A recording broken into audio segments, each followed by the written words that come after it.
আমরা এখন আছি সেভেন সিস্টার্স ওয়াটারফলস। আর দেখো আমি পুরো ভিউটা দেখাবো।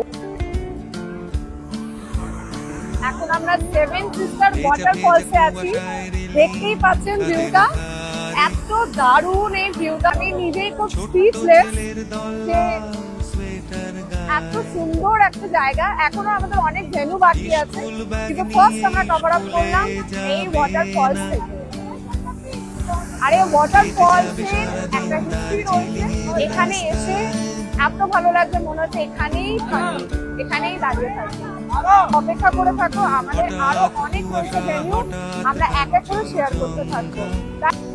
এটা হচ্ছে সেভেন সিস্টার্স ওয়াটারফল। একটু আগে এক মেঘ ছায়া ছিল, কিন্তু এখন একটু রোদ উঠে গেল। তোমরা দেখতে পাচ্ছ, ওই দেখো ওয়াটারফলসটা আমি দেখিয়েছি। কেমন লাগছে বলো? ভীষণই ভালো লাগছে, মানে কিছু শুনতে পাচ্ছি না, নিজেদেরই আওয়াজ। আর সেভেন সিস্টারের নিশ্চয়ই কোনো হিস্ট্রি রয়েছে, বাট আমরা এখনো জানি না। না, এটা সেভেন সিস্টার কেন বলা হচ্ছে? সেভেন সিস্টার হচ্ছে সাতখানা লেয়ার আছে, মানে লেয়ার ইন দ্য সেন্স সাতখানা স্টেপস আছে। ওকে, তো এটা সাতটা স্টেপ দিয়ে তারপর নিচে নামছে। তো that's the reason it's called seven sisters waterfall. ঠিক আছে, আমি আরেকবার দেখাবো। দেখো একটু ক্লোজে নিয়ে গিয়ে দেখালে তাহলে বোঝা যাবে যে কতটা সুন্দর এই জায়গাটা। আর আমরা অনেক ফুট উঁচুতে রয়েছি, অনেকটা হায়ারে আমরা রয়েছি এখানে। দেখো এত জলের স্রোত, মনে হচ্ছে না ধোঁয়া, কিন্তু অ্যাকচুয়ালি ওটা হচ্ছে জলের মানে ধাপটা আছে। এক্স্যাক্টলি, মানে এমন মনে হচ্ছে যেন জল না। আর এত আওয়াজ, এত সুন্দর লাগছে। যেটা সাধারণত আমরা কলকাতাতে সত্যিই পাই না। আর এসব জায়গাতে যখন আসি তখন মনে হয় যে পাহাড়েই থাকলে ভালো হয়, অন্য কোথাও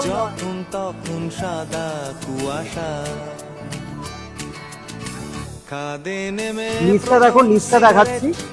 নিচেও খুব সুন্দর, দেখো যে ওয়াটারফলসটা নিচে নামছে, ঠিক আছে, এই স্রোতটা এখান দিয়ে বয়ে যাচ্ছে। দেখো অনেক অনেক স্রোত এখানে, 10 মিনিট দৌড়ে নইলে লেট।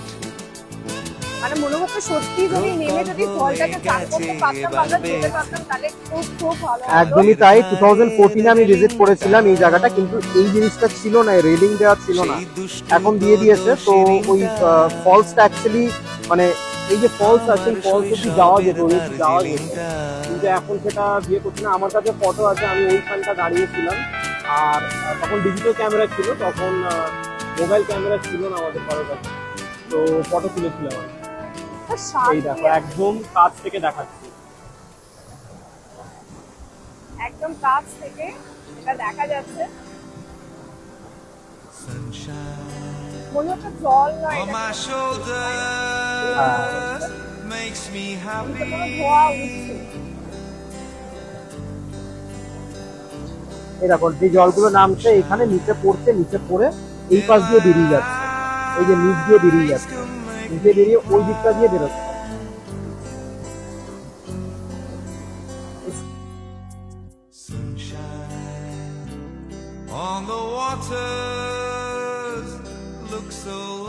এটা অ্যাকচুয়ালি বৃষ্টি হচ্ছে, ওপর থেকে জলটা আসছে নাকি অ্যাকচুয়ালি ওই ওয়াটারফলসের ঝাপটা আসছে, সেটা কিন্তু নির্ণয় করা যাচ্ছে না। আমি অ্যাকচুয়ালি ভাবছিলাম যে কাছে গেলে হয়তো ওয়াটারফলসের ঝাপটাটা আসছে, কিন্তু আবার দেখলাম এইখানটা যখন দাঁড়িয়ে আছি, দেখো তোমরা এই পাশটা চলে এসেছি, এইখানে এসেও কিন্তু সেই জলটা লাগছে। তাহলে কি ওই ওয়াটারফলসের জলটা এত দূর আসছে, নাকি এটা ওপর থেকে পড়ছে? ঠিক আছে, আমি ঠিক মানে এখন ঠিক বোঝা যাচ্ছে না, একটু পর হয়তো বুঝতে পারবো।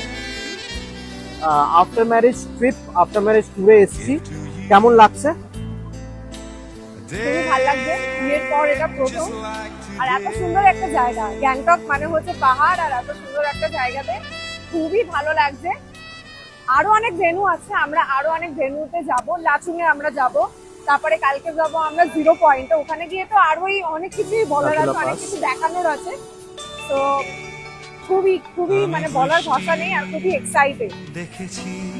মা ভিডিও কলে একদম ঝর্ণার ঠিক সামনেটায় আমি দেখতে দাঁড়িয়ে পাচ্ছ? দাঁড়াও তোমাকে দেখাবো। ওই পাশটা দেখো, পুরো মেঘে ঢাকা পাহাড়, অনেকটা তোমার কাঞ্চনজঙ্ঘার মতো। আমার আকাশ কুসুম স্বপ্ন দেখার খেলা থামেনি।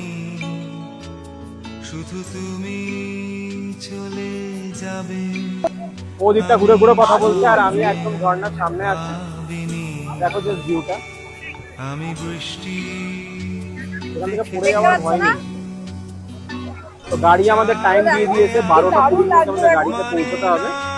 আর তার আগে আমাদের 30 মিনিট দিয়েছে এই জায়গাটা ঘোরার জন্য। 7 সিস্টার ওয়াটারফলস দেখে আমরা আবার বেরিয়ে যাব অন্য আরেকটা সাইট সিনের জন্য। আরেকটা সাইড অন্য যাবো আমরা, আরেকটা, সাইড হ্যাঁ, থেকে আজকে এমনি 5-6 এই ঘন্টা দেখো। আমরা এইভাবেই ঘুরবো। আজকে আমরা এরকম 5-6 ঘন্টা আমরা এইভাবেই ঘুরবো, সাইড সিন গুলো এটা হচ্ছে ফার্স্ট। সেকেন্ড আমরা আরো কিছু দেখবো, আমরা আরো রোপের আরো কিছু আছে, তাই তো রোপে আমরা দেখবো।